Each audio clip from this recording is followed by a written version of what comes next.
الحمد لله وكفى وسلام على عباده الذين اصطفى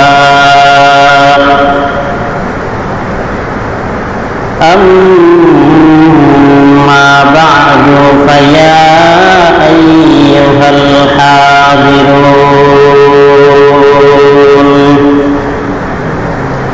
رحمنا ورحمكم الله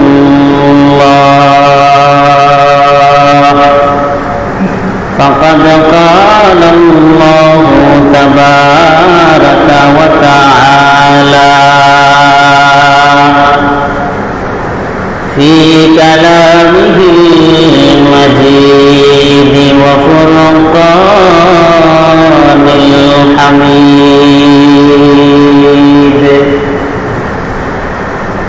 أعوذ بالله من الشيطان الرجيم بسم الله الرحمن الرحيم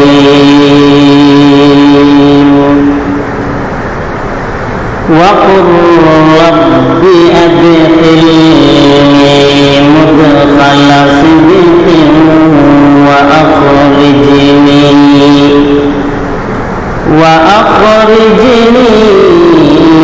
مخرج صدق واجعل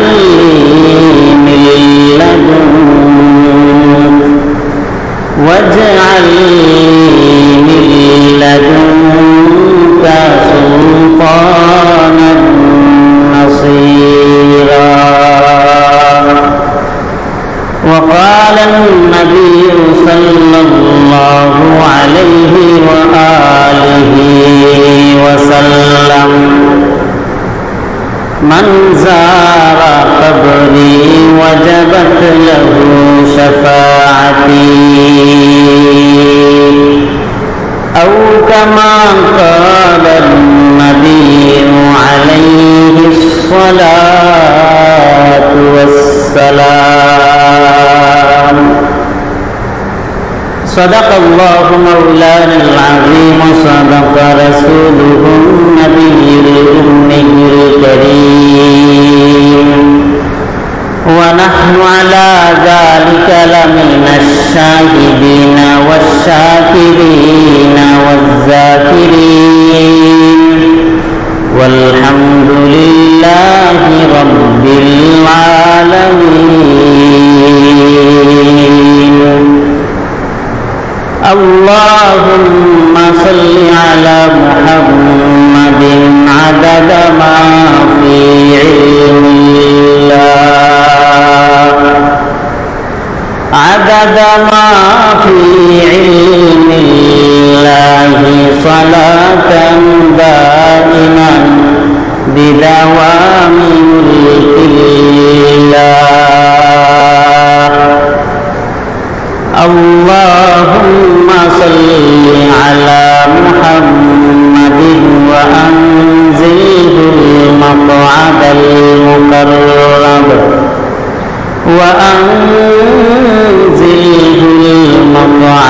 المقرب يومك عند القيامة محمد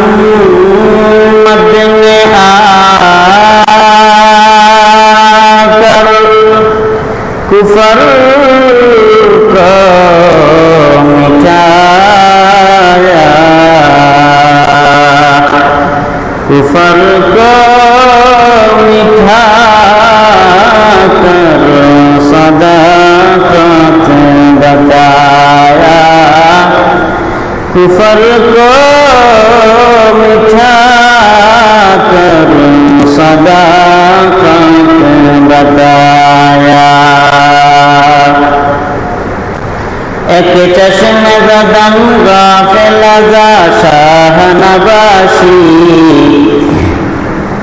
एक चश्मे ज़दन गाफिल ज़ा शाह नबाशी, शायद के निगाह है कुनदागाह नबाशी, शायद के निगाहे कुनदागाह नबाशी।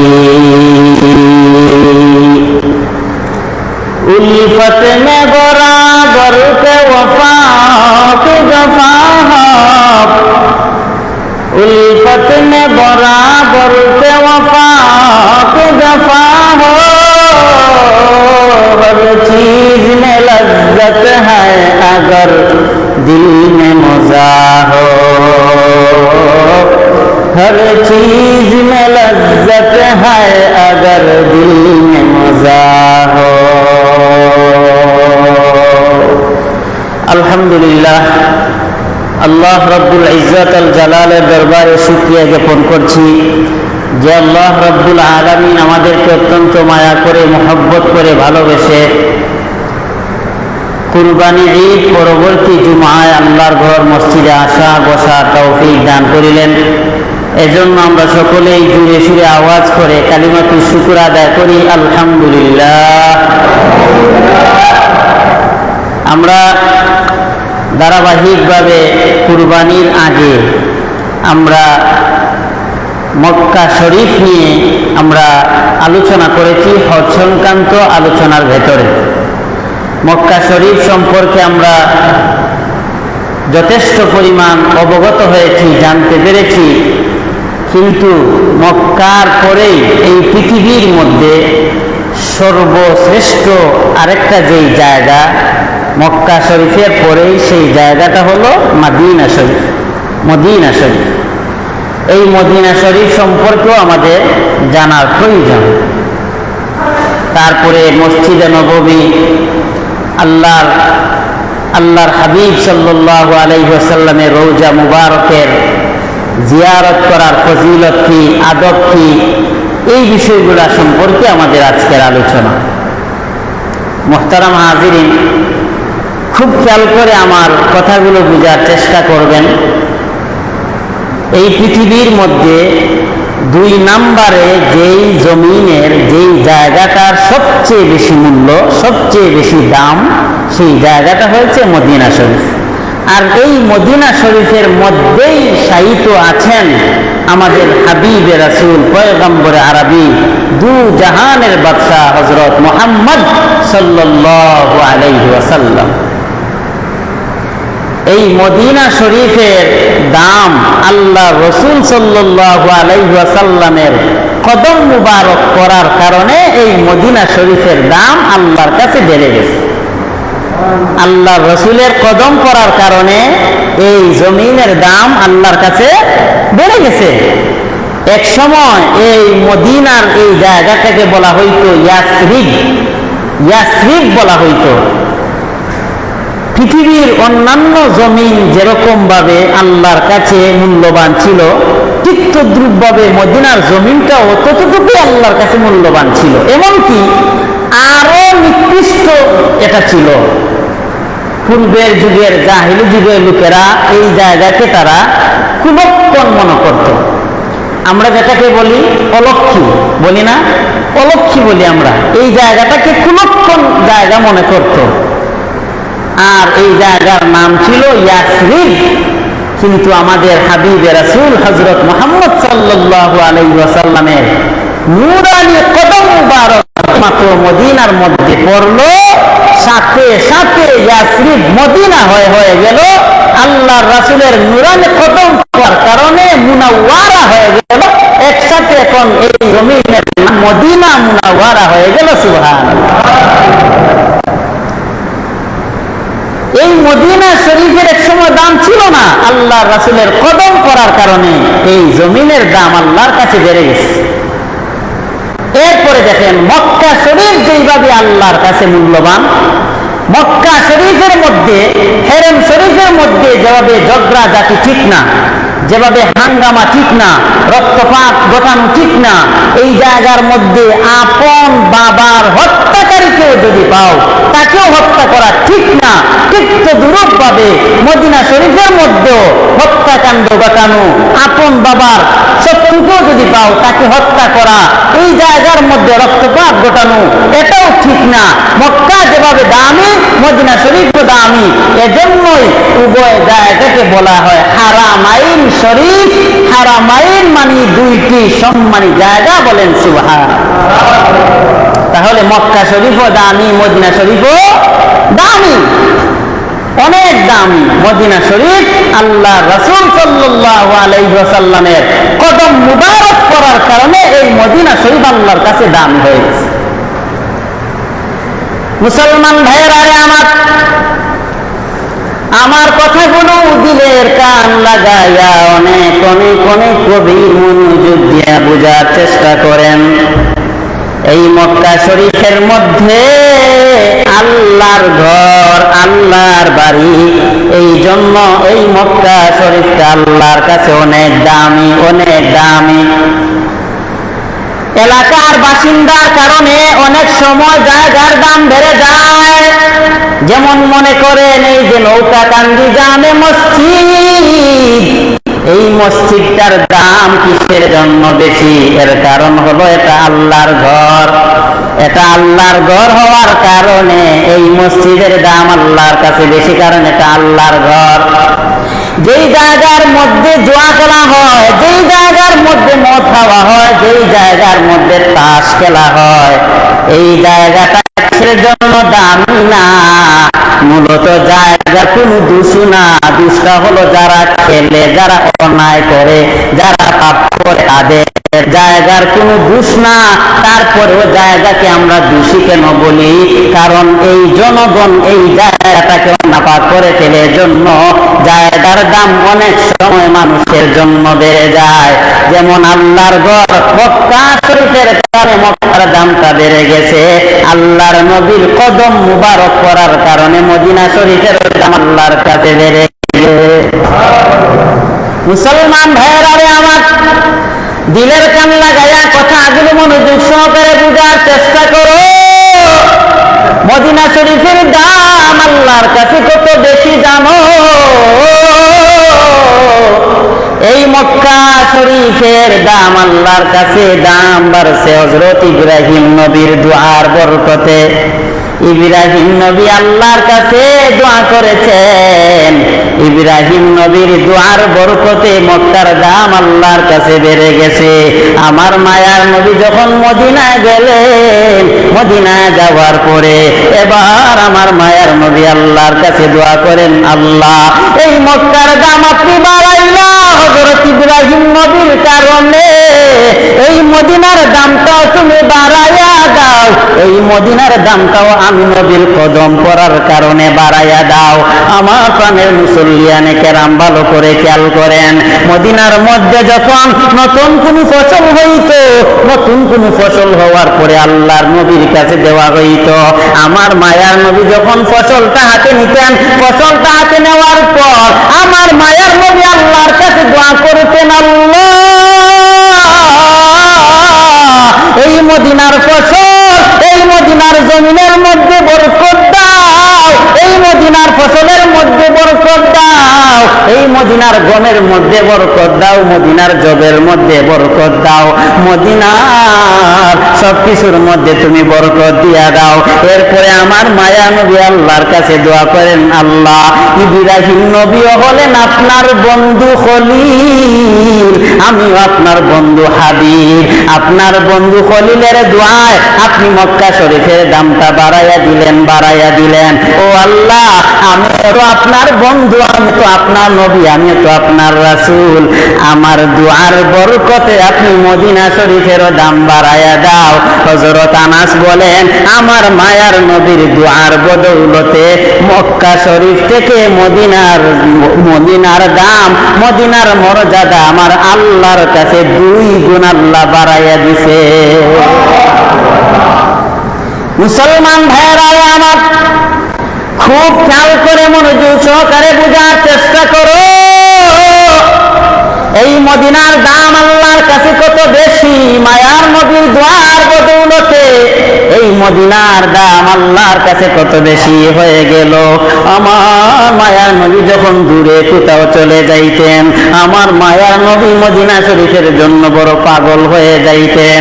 সাহাবায়ে কেরাম বলেন, আমরা তাবুকের যুদ্ধের মধ্যে চলে গেলাম। তাবুকের যুদ্ধের মধ্যে যাওয়ার পর আমরা যখন ওই যুদ্ধটা শেষ করে নিলাম, যুদ্ধটা শেষ করার পরে এবার মায়ার নবী বলেন, আসো আমরা চলে যাই। সাহাবায়ে কেরাম বলেন, আমরা এই জায়গার মধ্যে কিছুটা বিশ্রাম নেই, কারণ যদি আমরা এই জায়গার মধ্যে বিশ্রাম নেই, আমরা যুদ্ধ করার পর আমাদের শরীরের ক্লান্তি দূর হয়ে যাবে। আমার নবী বলেন, তোমরা যদি কেউ এই জায়গার মধ্যে বিশ্রাম নিতে চাও, নিতে পারো, অসুবিধা নাই, কিন্তু আমি নবী এই জায়গায় বিশ্রাম নিব না। আমি নবী মদিনার দিকে চলে গেলাম। এবার সাহাবায়ে কেরাম বলেন, যেহেতু আল্লাহর নবী এই জায়গার মধ্যে বিশ্রাম নিবে না, সেহেতু আমরা ওই জায়গার মধ্যে অবস্থান করব না। আমরাও এবার মদিনা শরীফের দিকে রওনা দিয়ে দিলাম। যখন মদিনা শরীফে যাওয়ার পর যখন মদিনার উহুদ পাহাড়টা আমার নবী দেখতে পারলেন, তখনই কেবল উনার সাওয়ারিটাকে উনি আস্তে আস্তে আস্তে আস্তে যাওয়ার জন্য নিয়ে গেলেন। আল্লাহর নবীর সাহাবায়ে কেরাম বলে, ও নবী আমার, এতক্ষণ পর্যন্ত এত দ্রুত গতিতে আপনার সাওয়ারি চালাইলা, এখন কিসের জন্য আস্তে আস্তে চালাও? আমার মায়ার নবী ডাক দিয়ে বলে, সাহাবায়ে কেরাম, এতক্ষণ পর্যন্ত মদিনার জমিন আমি নবী দেখি নাই, এই মুহূর্তে মদিনার উহুদ পাহাড়টা আমার নজর দিয়া দেখলাম। আমি মদিনাকে ভালোবাসি। মদিনার উহুদ পাহাড় দেখা মাত্রই আমার দিলটা ঠান্ডা হয়ে গেছে।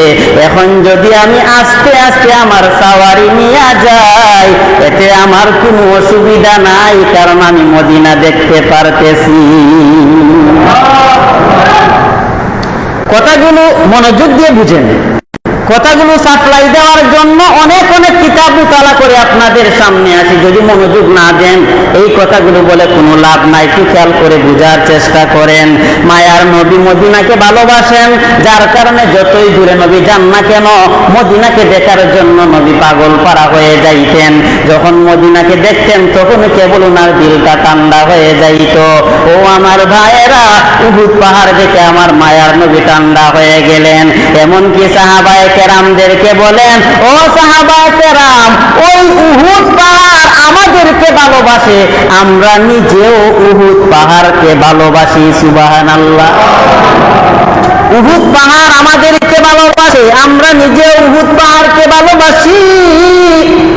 ভাইয়েরা আমার, এই মদিনার দাম আল্লাহর কাছে বেড়ে গেছে, কারণ নবীর কদম মুবারক করার কারণে। এই মদিনার দাম আল্লাহর কাছে এমন বাড়াবাড়ছে, আমার নবী বলেন, এই মদিনার জমিন যতটুকু পরিমাণ জায়গা, পূর্ণ জায়গাকে ফেরেশতারা নিজে পূর্ণ জায়গাকে পাহারাদারি দেয়। জোহরের নামাজের পরে, জুম্মার পরে বাড়িতে গিয়ে সুবহানাল্লাহ কইবেন। আমি সুবহানাল্লাহ কোনানো খাওয়া লাগবে না কইলে আপনারা মুখে যায় না, কন্যা দিলে সুবহানাল্লাহ। আল্লাহ নবী বলেন, এই জমিনের দাম কেমন বেড়ে গেছে। আমরা পাহারাদার নিযুক্ত করি, মনে করেন এই জায়গার মধ্যে বড় বড় নেতারা বক্তব্য দিবে, দেখবেন আপনারা এই বক্তব্যে চতুর্পার্শ্বে পুলিশকে মোতায়েন করে। কিন্তু আমার আল্লাহ এই মদিনার দাম এমন এমন ভাবে বাড়ায় দিলেন, পূর্ণ মদিনাকে ফেরেশতারা পাহারাদারি দেয়, ফেরেশতারা পাহারাদারি দেয়। সুবহানাল্লাহ। এরপরে পাহারাদারিটা কেমন? আমার নবী বলেন, এই মদিনার ভিতরে কোনো রকমের ভাইরাস ঢুকতে পারবে না, এই মদিনার ভিতরে কোনো ভাইরাস ঢুকতে পারবে না, এমনকি এই মদিনার ভিতরে দাজ্জাল প্রবেশ করতে পারবে না। এই মদিনার ভিতরে কোনো রকমের বড় বড় বড় বড় কোনো রূপ প্রবেশ করতে পারবে না। এই মদিনাকে আমার আল্লাহ এত মর্যাদা বাড়াইয়া দিলেন, এই মদিনার ভিতরে স্বয়ং দাজ্জাল পর্যন্ত প্রবেশ করতে পারবে না। কারণ হলো ফেরেশতারা এই মদিনাকে পাহারা দেয়। জুড়ে বলেন সুবহানাল্লাহ। মুসলমান ভাইয়েরা রে আমার,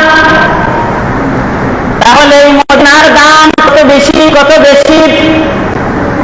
এই মদিনার দাম আল্লাহর কাছে কত বেশি। কিয়ামতের আগে সারা দুনিয়ার মধ্যে ঈমানটা নাই হয়ে যাবে, বিলীন হয়ে যাবে। কিয়ামতের আগে সারা দুনিয়ার ঈমানটা বিলীন হয়ে যাবে, কিন্তু মদিনার ঈমানটা বিলীন হয়ে যাবে না। নবী বলেন সারা দুনিয়ার ঈমান মদিনার দিকে দৌড়াতে থাকবে, দৌড়াতে থাকবে। একটা সাপ যখন তার গর্ত পায়, একটা সাপ যেভাবে তার গর্তের মধ্যে দ্রুত বেগে প্রবেশ করে, আমার নবী বলেন কিয়ামতের আগে সারা দুনিয়ার ঈমান মদিনার মধ্যে চলে যাবে। সারা দুনিয়ার ঈমান যদি বরবাদ হইয়া যায়, কিন্তু মদিনার ঈমান কখনো বরবাদ হবে না, হবে না। এই মদিনার দাম আল্লাহর কাছে এত বেশি ভরে গেছে কেন? আমার নবী বলেন এই জায়গার মধ্যে আমার নবী ভালোবাসা, আমি নবীর কদমের জন্য দাম বেড়ে গেছে। এই জায়গা এত বেশি দাম। আমার নবী বলেন কেউ যদি মদিনার মধ্যে আসিয়া দুনিয়া থেকে চলে যায়, এই মদিনার মধ্যে আসিয়া দুনিয়া থেকে যাওয়ার কারণে আমি নবী নিজে সুপারিশ করিয়া আল্লাহর তৈরি জান্নাতে ঢুকাইয়া দিব।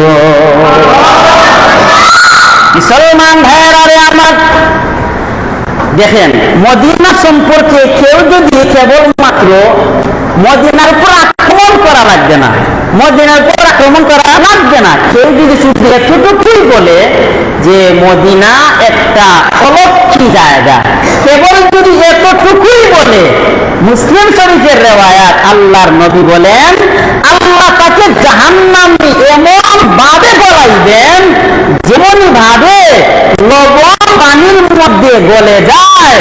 যারা মদিনা নিয়ে ব্যতিক্রম কথা বলবে, আল্লাহ থেকে জাহান্নামে ঢুকাইয়া লবণ যেভাবে পানিতে গলে যায় আগুনের মধ্যে তাকে এভাবে জ্বালিয়ে পুড়িয়ে মারবেন। বলেন না নাউজুবিল্লাহ। তাহলে মদিনার দাম আল্লাহর কাছে কত বেশি, মদিনার দাম আল্লাহর কাছে কত বেশি। এত দাম কিসের জন্য? আল্লাহ রাসূলের নূরানি কদম মুবারক এই জমিনের মধ্যে পড়ার কারণে এই জমিনের দাম, এই জমিনের মর্যাদা আল্লাহর কাছে অনেক বেশি বেড়েছে। সমকম যদি মদিনা নিয়ে ভাবে আর অনেক কথা বলতেই পারবো, আপাতত আমরা এখানের মধ্যে একটু মদিনা সম্পর্কে আলোচনা একটু রাখি। 2 নম্বর আমি বলছিলাম মসজিদে নববীর বয়ান করব।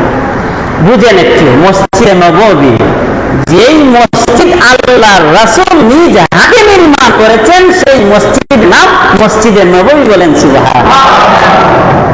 ভাইয়েরা আমার, হযরত আয়েশা সিদ্দিকা রাদিয়াল্লাহু তাআলা আনহা থেকে হাদিস, আল্লাহর নবী সাল্লাল্লাহু আলাইহি ওয়াসাল্লাম মক্কা থেকে মদিনার মধ্যে আসবেন। খুব খেয়াল করেন, আল্লাহর নবী মক্কা থেকে মদিনার মধ্যে আসবেন। মদিনার লোকেরা অনেক অনেক অনেক অনেক আনন্দিত যে আল্লাহর নবী মদিনায় আসবেন। প্রতিদিন তারা একটা নির্দিষ্ট জায়গার মধ্যে গিয়ে আল্লাহর রাসূল আসবেন এজন্য অপেক্ষা করে। 3 দিন করবে তারা জানে না, কেবল এতটুকু জানে যে আল্লাহর নবী মদিনার মধ্যে আসবেন। এজন্য প্রতিদিন তারা একটা নির্দিষ্ট জায়গায় গিয়ে অপেক্ষা করে।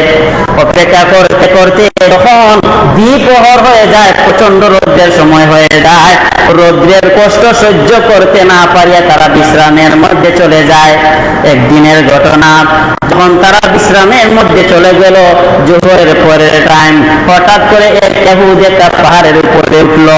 পাহাড়ের উপরে উঠার পর হঠাৎ করে ইহুদি তাকাইয়ে বিশাল একটা বাহিনী, পাগড়িওয়ালা সাদা পাঞ্জাবিওয়ালা ঘোড়ার উপরে সাওয়ারি হইয়া মদিনার দিকে আসতেছে।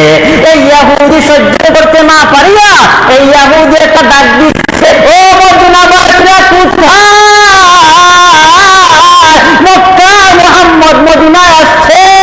এবার মদিনাওয়ালা সবাই ঘর থেকে বাহির হইয়া গেছে। আল্লাহ নবীর সামনে গিয়ে আল্লাহর নবীর মুলাকাতের মধ্যে হাজির হয়ে গেছে। আল্লাহর নবীর মুলাকাতে যাওয়ার পর এখনো পর্যন্ত অনেকে আল্লাহর নবীকে চিনতে পারে নাই। আল্লাহর নবী তাদের সবাইকে নিয়ে আল্লাহর নবী হযরত আবু আমির ইবনে আউফ গোত্রের মধ্যে চলে গেলেন। এক কথায় আউফ গোত্রের মধ্যে চলে গেলেন। আউফ গোত্রের মধ্যে যাওয়ার পরে আল্লাহর নবী এই জায়গায় বিশ্রাম নিলেন। খুব খেয়াল করেন, আল্লাহর নবী বিশ্রাম নেওয়া অবস্থায় আলোচনায় বসলেন হযরত আবু বকর। তারা নবীকে চিনে না, সবাই মনে করেছে আবু বকর এই নবী, এজন্য আবু বকরের চতুর্পার্শ্বে তারা ঘেরাও হয়ে বসলো। চতুর্পার্শ্বে ঘেরাও হয়ে বসার পর আবু বকরের তার আলোচনা শুনতেছে। হঠাৎ করে তাকাইয়া দেখে প্রচন্ড রৌদ্র আমার মায়ার নবীর উপরে পড়ার কারণে আকাশ থেকে একটা চাঁদওয়ানি আসিয়া আমার মায়ার নবীকে ছায়া দিতে শুরু করেছে। এই মাত্র তারা আলোচনা শোনা অবস্থায় দেখলো মায়ার নবীকে একটা চাঁদওয়ানি আসিয়া ছায়া দেয়। এবার বলে নবী তো উনি তো নবী নয়। এবার আল্লাহর নবীর কাছে যায়, আল্লাহ নবীর মুলাকাত নেওয়ার জন্য যায়। আল্লাহর নবীর পাশে যাওয়ার পর এবার আমার মায়ার নবী তাদেরকে নিয়ে এই জায়গার মধ্যে 10 দিন অবস্থান করলেন। এই 10 দিনের ভিতরে তারা একটা মসজিদ নির্মাণ করলেন। এই মসজিদের কুবা। এই মসজিদটা ছিল সম্পূর্ণ তাকওয়ার উপরে নির্দিষ্ট, তাকওয়ার উপরে নির্মিত ছিল এই মসজিদ। এর মানা হলো কিছু কিছু মসজিদ কিন্তু তাকওয়ার উপরে নির্ধারণ হয় না। যেমন এটা কেমন, এই যে নৌকাকান্দির এই মসজিদ, এই মসজিদটা বড় চমৎকার। আপনাদের মসজিদ দেখিয়া আরেকটা গ্রামের আরেকজন আসিয়া বলল, নৌকাকান্দির মসজিদ যদি এত সুন্দর হয়, আমরা তার থেকেও বেশি সুন্দর মসজিদ আমরা পাইব। এই যে তারা এরকম একটা মানসিকতা নিয়ে মসজিদ বানাইলো, সত্যিকারের তাকওয়ার উপরে এই মসজিদটা নির্মাণ হয় নাই। যদি মসজিদটা এই নিয়তে বানানো হয়, মসজিদ যেমনই হোক এটা হলো আল্লাহর ঘর। এই জায়গায় নামাজ পড়া হবে, এই জায়গায় জিকির আজকার করা হবে, এই জায়গায় আল্লাহকে ডাক দেওয়া হবে। এজন্য যদি মসজিদ বানাও, এই মসজিদ যদি ছোট হয়, এই মসজিদের দাম আল্লাহর কাছে বেড়ে যাবে। এই মসজিদের কুবা যখন আল্লাহ নবী নির্মাণ করলেন, এই মসজিদটা ছিল তাকওয়ার উপরে নির্মিত। এই মসজিদটা বানানোর পর এবার আল্লাহ নবী আবার রওনা চলে গেলেন। তাদের সাওটা চলতেছে হঠাৎ করে ঘোড়াগুলা একটা জায়গার মধ্যে বসে গেল। ঘোড়া যখন একটা জায়গার মধ্যে বসে গেল, ঘোড়াগুলো বসার পর এবার মায়ার নবী বললেন, এই জায়গায় আমরা আরেকটা মসজিদ নির্মাণ করব। এবার নবী তাকাইয়া দেখেন যেই জায়গায় ঘোড়াগুলো বসলো, এই জায়গায় আশেপাশে কিছু মানুষ নামাজ আদায় করে। এবার আল্লাহ নবী জিজ্ঞেস করলেন, ঘোড়াগুলো যে এই জায়গার মধ্যে বসে গেল, এই জায়গার মালিককে? আল্লাহর নবী খবর নিয়ে জানতে পারলেন সাফওয়ান এবং সুফিয়ান, তারা দুইটা ভাই, এতিম দুইটা ভাই। তাদের এই দুইটা ভাইয়ের হলো এই জায়গা। খুব খেয়াল করেন, তাদের এই দুইটা ভাইয়ের হলো এই জায়গা। এখন আল্লাহর নবী তাদেরকে ডাক দিলেন, ডাক দিয়ে বললেন, এই জায়গাটা বিক্রি করো, এখানে মসজিদ নির্মাণ করা হবে। তারা দুইটা ভাই বলে, ইয়া রাসূলুল্লাহ, ইয়া হাবিবাল্লাহ, আপনি এই জায়গায় নির্মাণ করবেন মসজিদ, কোনো টাকা লাগবে না, টাকা ছাড়া এই জায়গাটা আপনাকে দিয়ে দিলাম। আল্লাহর নবী বলেন, না না, তোমরা হলে এতিম সন্তান, অবশ্যই তোমাদেরকে আমি টাকা দিব। তখন তারা একটা নির্দিষ্ট মূল্য আল্লাহ নবীর কাছ থেকে নিয়ে গেল। এই মূল্যটা নেওয়ার পর এবার আল্লাহ নবী এই জায়গায় মসজিদ নির্মাণ করতেছেন। এই জায়গার পাথর আল্লাহ নবী নিজে বহন করতেছেন, এই জায়গার বালু সাহাবায়ে কেরাম সহ আল্লাহ নবী নিজে বহন করতেছেন, এই জায়গার ইট আল্লাহর নবী নিজে বহন করতেছেন। এগুলো বহন করেন আর বলেন, আল্লাহ যার মূল্য কিছু না, আমরা আখিরাতের মূল্য চাই। এই মুহাজির আনসাররা মসজিদের পিছনে মেহনত করতেছে। ও আল্লাহ, আপনি তাদের এই সওয়াবটা আপনি আখিরাতের মধ্যে দিয়ে দিও, এরকম দোয়া করতেছেন আর কাজ করতেছেন। আপনাদের এই নৌকাকান্দি জামে মসজিদ আমি যখন শুনলাম, আপনাদের গ্রামের এমন কোন গ্রাম নাই এই মসজিদের পিছনে মেহনত করে নাই, আমি তাদের বেলায় আল্লাহর কাছে সুপর্দ করে দিলাম। আল্লাহ, এই মসজিদের পিছনে যারা মেহনত করেছে তাদের কাউকে দুনিয়ায় ফল দেওয়ার দরকার নাই, তাদের সবাইকে আখিরাতে ফল দিয়া জান্নাত দিয়া দিয়ে সবাই বলেন আমিন। মুসলমান ভাইরা রে আমার, এই যে মসজিদে নববী, এটা মসজিদে নববী আল্লাহ নবী নিজ হাতে নির্মাণ করলেন। এখন বুঝেন এই মসজিদে নববীর দাম কত। আল্লাহর নবী বলেন, কেউ যদি আমার মসজিদ মানে মসজিদে নববীর মধ্যে কেউ যদি 1 ওয়াক্ত নামাজ আদায় করে, মক্কার মসজিদ ছাড়া সারা দুনিয়ার মধ্যে যত মসজিদ আছে সমস্ত মসজিদে নামাজ আদায় করে যেই সওয়াব, আমার মসজিদে নামাজ আদায় করলে তার থেকে 1000 গুণ বেশি সওয়াব পাওয়া যাবে। আমার, এটা হচ্ছে একটা রিওয়ায়াত। আরেকটা রিওয়ায়াত হলো আল্লাহর নবী বলেন, কেউ যদি ঘরের মধ্যে একা একা নামাজ পড়ে, এক নামাজে এক সওয়াব। কথা বুঝেন? কেউ যদি ঘরের মধ্যে একা একা নামাজ আদায় করে, এক নামাজে এক নামাজের সওয়াব। কেউ যদি ঘরে নামাজ না পড়িয়া পাঞ্জেগানা মসজিদে নামাজ আদায় করে, আপনারা বলবেন হুজুর পাঞ্জেগানা মসজিদ আবার কোনটা? একদম সহজ কথা হলো, যেই মসজিদে জুমার নামাজ হয় না ওই মসজিদকে পাঞ্জেগানা মসজিদ বলা হয়। পাঞ্জেগানা মসজিদে নামাজ আদায় করলে এক নামাজে 25 নামাজের সওয়াব পাওয়া যায়। এবার নবী বলেন, জামে মসজিদের মধ্যে যদি কেউ নামাজ পড়ে, যেমন এই জামে মসজিদ নৌকাকান্দির মসজিদ, এই মসজিদে যদি কেউ এক নামাজ আদায় করে, আমার নবী বলেন এক নামাজে 500 নামাজের সওয়াব পাওয়া যায়। এবার ভালো করে বুঝো, এক নামাজে 500 সওয়াব পাওয়া যায়। এবার নবী বলেন, কেউ যদি বায়তুল মুকাদ্দাসে নামাজ আদায় করে, তাকে এক নামাজে 50,000 নামাজের সওয়াব দেওয়া হয়। এরপরে নবী বলেন, কেউ যদি আমার মসজিদে নামাজ আদায় করে, এক নামাজে তাকে 50,000 নামাজের সওয়াব দেওয়া হয়। আর যদি আল্লাহর ঘরখানায় কাবায় যদি কেউ নামাজ আদায় করে, তাকে এক নামাজে 1 লক্ষ নামাজের সওয়াব দেওয়া হয়। মুসলমান ভাইয়েরা আমার, তাহলে আপনারা জানতে পারলেন মসজিদে নববীতে নামাজ আদায় করলে কেমন দামি হওয়া যায়। এই মসজিদে নববীতে নামাজ আদায় করলে কেমন সওয়াব পাওয়া যায়।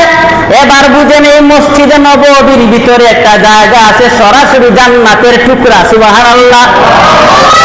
এই জায়গাটা কোনটা? আল্লাহর নবী বলেন, আমি যেই মিম্বরে বসে বয়ান দিতাম, এই মিম্বর এবং আমার হুজুরা, আল্লাহর নবীর এই যে মসজিদে নববীর পাশে আল্লাহর নবীর হুজুরা মুবারক ছিল। নবী বলেন, আমার হুজুরা এবং মসজিদে নববীর ভিতরে যে মিম্বর, এই দুই জায়গার মধ্যবর্তী জায়গা সরাসরি জান্নাতি জায়গা। জুড়ে বলেন সুবহানাল্লাহ। এরপরে শেষ না, আল্লাহর নবী বলেন, আমি যেই মিম্বরে বসে বয়ান দিতাম, এই মিম্বরের সরাসরি নিচ দিয়া হাউজে কাউসারের কূপ গেছে। সুবহানাল্লাহ বলেন সুবহানাল্লাহ। এখন হাউজে কাউসারের কূপ কি? এককভাবে জুমা বয়ান করে শোনাবো হাউজে কাউসার কি, এটার নিয়ামত কি, শুনলে পাগল হয়ে যান। এখন বলার টাইম নেই ভাইয়ারা আমার। তাহলে এই মসজিদে নববী এর ভিতরের জায়গার মধ্যে জান্নাতি টুকরা, জান্নাতি জায়গা। এই মসজিদে নববীর এত দাম, এত মর্যাদা। আল্লাহর নবী বলেন, কেউ যদি সরাসরি বহু দূর থেকে সফর শুরু করে দেয়, আমার মসজিদে আসার জন্য যেই জায়গা থেকে তার সফর শুরু করে দিল, আর জায়গা থেকে প্রত্যেকটা কদমে কদমে কদমে কদমে আমার আল্লাহ সওয়াব লিখে দিলেন। এবার বুঝেন, মসজিদে নববী আপাতত এখানে রাখি, কথা অনেক লম্বা। এবার বুঝেন, আমার মায়ের নবী কলিজা টুকরা নবী রওজায়ে আতহার, আল্লাহর নবী যে জায়গার মধ্যে শায়িত আছেন, আল্লাহর নবী যেই জায়গার মধ্যে শায়িত আছেন, এই জায়গার নাম রওজায়ে আতহার, আল্লাহর নবীর রওজা। আমার নবী বলেন, কেউ যদি আমার রওজায় আসিয়া আমাকে সালাম দেয়, আমার রওজায় আসিয়া কেউ যদি আমাকে সালাম দেয়, আমি নবীর উপর তাকে সুপারিশ করে জান্নাতে নেওয়া ওয়াজিব হয়ে যায়। নবী বলেন, মান যারা কাবরি ওয়াজাবাত লাহু শাফাআতি, কেউ যদি আমার কবরটা জিয়ারত করে, তার জন্য সুপারিশ করা আমার জন্য ওয়াজিব হয়ে যায়। সুবহানাল্লাহ। এর মানে যারা হজের মধ্যে গেছে, যারা উমরা করতে গেছে, আল্লাহ নবীর রওজায়ে তার জিয়ারত করতে পারতেছে, তার কপালটা কত ধন্য কপাল, তার কপালটা কত দামি কপাল।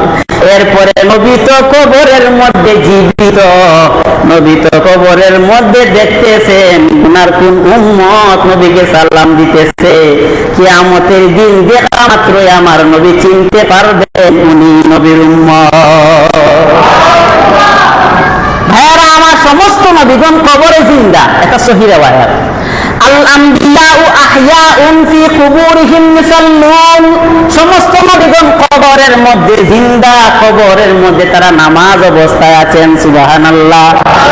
সমস্ত নবীগণ কবরে জিন্দা, কবরের মধ্যে তারা নামাজরত অবস্থায় আছেন। এর দ্বারা কি বুঝাইলাম?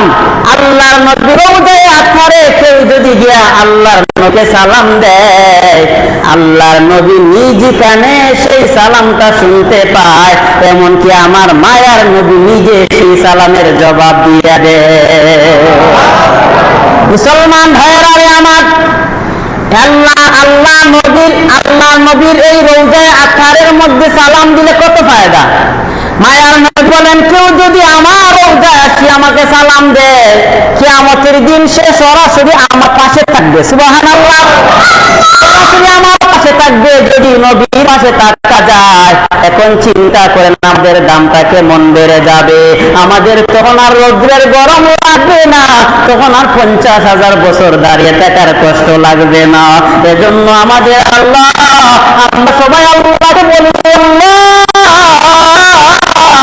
এই দুনিয়ায় কতদিন থাকবো জানি না, যতদিনও থাকি না কেন এর আগে একবার হলেও আমাদের সবাইকে নবীর রওজায় গিয়া একবার হলেও জিয়ারত করার তৌফিক দিও বলেন আমিন। মুসলমান ভাইয়েরা রে আমার, ভালো করে বুঝো, ভালো করে বুঝো। সময় কম, আলোচনা অনেক লম্বা। মায়ার নবী বলেন, আমার এই রওজার মধ্যে আসার পরে খুব খেয়াল করেন, এই জায়গার মধ্যে যাওয়ার পরে কিছু শিষ্টাচারিতা আছে, কিছু আদব আছে। এই জায়গায় গিয়ে কোন রকম বেআদবি করা যাবে না, কারণ রাসূল জিন্দা। কথা মনে রাখেন, রাসূল জিন্দা কবরের মধ্যে। রাসূল দুনিয়ার মধ্যে থাকা অবস্থায় আমাদের জন্য যে কাজ করা হারাম, রাসূলের রওজায় গিয়া সেই কাজ করা আমাদের জন্য হারাম। যেমন রাসূল দুনিয়ায় থাকা অবস্থায় রাসূলের সামনে জুড়ে কথা বলা হারাম, রাসূলের সামনে জুড়ে কথা বলা যাবে না। কুরআনের আয়াত, ইয়া আইয়ুহাল্লাযীনা আমানু লা তারফাউ আসওয়াতাকুম, লা তারফাউ, তোমরা তোমাদের আসওয়াতাকুম, তোমাদের আওয়াজ তোমরা আল্লাহর রাসূলের আওয়াজের চেয়ে বড় আওয়াজ করিও না। এরপরে আল্লাহ বলে, ইয়া আইয়ুহাল্লাযীনা আমানু লা তুকদ্দিমু বাইনা ইয়াদাইল্লাহি ওয়া রাসূলিহি, হে ঈমানদারেরা তোমরা আল্লাহ এবং আল্লাহর রাসূলের সামনে বেরো না। দুনিয়ার মধ্যে এগুলা ছিল হারাম। কবরে রওজায় যখন আমরা গেলাম, রওজায় যাওয়ার পর এই জায়গার মধ্যে আল্লাহর রাসূলকে যখন সালাম দিব, তখন আমরা উচ্চ কণ্ঠে চিল্লা সালাম দেওয়ার দরকার নাই। এই জায়গার মধ্যে গিয়া আল্লাহর নবীর সামনে জুড়ে কথা বলা যাবে না, এই জায়গায় গিয়ে বেয়াদবি করা যাবে না, এই জায়গায় গিয়ে অনেকে ফটো তুলে, অনেকে ভিডিও করে। আমার প্রশ্ন হলো, নবী যদি এই জায়গায় তোমার সামনে থাকতেন, একটু আওয়াজ করে বলেন, নবীর সামনে কে তখন ফটো তোলা যাইতো? কথা বলেন, যাইতো? নবীর সামনে ফটো তোলা যাইতো না। তাহলে নবীর সামনে যেটা হারাম, রাসূল রওজায় থাকা অবস্থায় সেটা হারাম। এই জায়গায় গিয়া রাসূলকে সালাম না দিয়া ফটো তোলায় ব্যস্ত হও। নবী যদি কিয়ামতের দিন প্রশ্ন করে, আমার রওজায় আসিয়া আমাকে সালাম না দিয়া তুমি ফটো তোলায় ব্যস্ত, তুমি তো লোক দেখানোর জন্য তুমি হজের মধ্যে আসছিলা, তোমার লোক দেখানো হয়ে গেছে, তোমার হজ আল্লাহর কাছে কবুল হয় না। তখন কি উপায় হবে? তখন কি উপায় হবে? মুসলমান ভাইয়েরা রে আমার, তাহলে কিছু শিষ্টাচারিতা আছে, কিছু ভদ্রতা আছে। আল্লাহ নবীর রওজায়ে আতহারে যাওয়ার পর খালি পায়ে আল্লাহর রাসূলের রওজায়ে আতহারের মধ্যে যাওয়া, এরপরে একদম মাথা নোয়া ভদ্রতার সাথে এই জায়গার মধ্যে যাওয়া, এই জায়গার মধ্যে যাওয়ার জুড়ে কথা না বলা, এই জায়গায় যাওয়ার আগে গোসল করা, সুন্দর কাপড় পরিধান করা, শরীরের মধ্যে আতর লাগানো, সুগন্ধি ব্যবহার করা, এই যে শিষ্টাচার, এই যে ভদ্রতা, এইগুলো করিয়া সেই জায়গায় যাওয়ার পরে এই জায়গায় রওজায়ে আতহারের সামনে একদম স্টিলের চুলা দ্বারা 3টা ছিদ্র আছে, 3টা জানালা আছে। প্রথম ছিদ্রের মধ্যে আল্লাহর নবী শায়িত, দ্বিতীয় ছিদ্রের মধ্যে হযরত আবু বকর শায়িত, তৃতীয় ছিদ্রের মধ্যে হযরত ওমর শায়িত। আমার নবী বলেন, আমাকে হযরত নবী আল্লাহর নবীকে প্রথমে সালাম দিয়া, এরপরে মনে করেন নৌকা কান্দের একজন ওই জায়গায় গেল, আপনাদের একজন যেতে পারলেন না, আপনি বললেন ভাই আমি তো আল্লাহর নবীর রওজায় যাইতে পারলাম না, আমার পক্ষ থেকে তুমি একটু সালাম পৌঁছাইয়া দিও। তোমাকে যে বলেছে আমার পক্ষ থেকে সালাম দিয়া দিও, প্রথমে নিজের পক্ষ থেকে সালাম দাও, তারপরে যে বলেছে তার পক্ষ থেকে তুমি সালাম দিতে পারবা। এভাবে নবীর রওজায়, এরপরে আবু বকর, এরপরে উমর, সবার সিজদের সামনে গিয়া সালাম দিতে পারবা। আমার ভাইয়েরা ভালো করে বুঝো, ওই জায়গায় গিয়ে যারা সালাম দেয় তাদের কপাল করে ধন্য, কত ধন্য। আমার নবী বলেন আমার এই জায়গায় আসিয়া সালাম দিয়া যারা চলে যাবে, আমি নবী বললাম আমার আল্লাহ তার পিছনের সমস্ত গুনাহ খাতা মাফ করে দিবে। ভাইয়েরা আমার, এখন আমার শেষ কথা খুব খেয়াল করেন, সেটা হলো আমরা যারা এখানে আছি সবাই বলেন তো আল্লাহ রাসূলের রওজায় মন চায় কি চায় না? আল্লাহকে দেখার মন চায় কি চায় না? এখন হাত নামান। এখন বলবেন হুজুর আমাদের মন চায়, কিন্তু আমাদের কোনো সম্বল নাই, আমরা কিভাবে সেই জায়গায় যাব? আমি হাটহাজারী মাদ্রাসার ছাত্র, আমার উস্তাদ আল্লামা দিদার আহমদ কাসেমি আমাদেরকে তিরমিজি শরীফ সানি পড়াইতেন। আমাদেরকে তিরমিজি শরীফ সানি পড়ানোর সময় একদিন আমাদেরকে বলেন, বাবারা তোমাদের কারো কাছে তো তেমন টাকা নাই, কিভাবে তোমরা আল্লাহর নবীর রওজায় যাইবা? তোমরা যদি ওই জায়গায় যাইতে চাও, আমি দিদারের কাছে কোনো টাকা ছিল না, আমি আল্লাহর কাছে প্রতিদিন একটা আমল 100 বার করতাম। এই আমলটা আমি প্রতিদিন 100 বার করার কারণে আমি দিদারের কাছে কোনো টাকা না টাকা সত্ত্বেও আমি এই পর্যন্ত 9 বার আমি আল্লাহর নবীর রওজায় গিয়া সালাম দিয়েছি। বলবেন হুজুর এই দোয়াটা কি? একদম ছোট দোয়া, লা ইলাহা ইল্লাল্লাহুল ফাত্তাহুল আলিমুর রাকিবুল মান্নান। ভেঙ্গে বলি, লা ইলাহা ইল্লাল্লাহ আল ফাত্তাহুল আলিম আর রাকিবুল মান্নান। এই দোয়াটা কেউ যদি দিনে 100 বার আমল করতে পারে, আমার উস্তাদজি উনার পরীক্ষিত আমলের কথা বললেন, আমি আমার উস্তাদের কথা নকল করেছি। আমার উস্তাদে মুহতারাম বলেন অতি দ্রুত তার হজের অথবা উমরার ব্যবস্থা হয়ে যাবে। কিভাবে ব্যবস্থা হবে সে নিজেও টের পাইবে না। এজন্য আমরা এই আমলটা করার চেষ্টা করি। এই আমলটা আমরা যদি আমরা চালিয়ে যাইতে পারি, আশাবাদী আল্লাহ অতি দ্রুত আমাদেরকে ওই জায়গায় মদিনায় যাওয়ার, মদিনায় গিয়ে রাসূলের রওজায় সালাম দেওয়ার ব্যবস্থা আল্লাহ করে দিবেন। সবার আশা আছে তো? আল্লাহ তাআলা আমাদের সবাইকে কবুল করুন, সকলে বলুন আমিন। মুসল্লিয়ানে কেরাম, আমি আপনাদের সামনে একটা মিনিট যেই কথাটা বলতে চাই সেটা হলো ছাত্র জীবনে মুখতসর এবং জালালাইনের বৎসর। মুখতসর এবং জালালাইনের বৎসর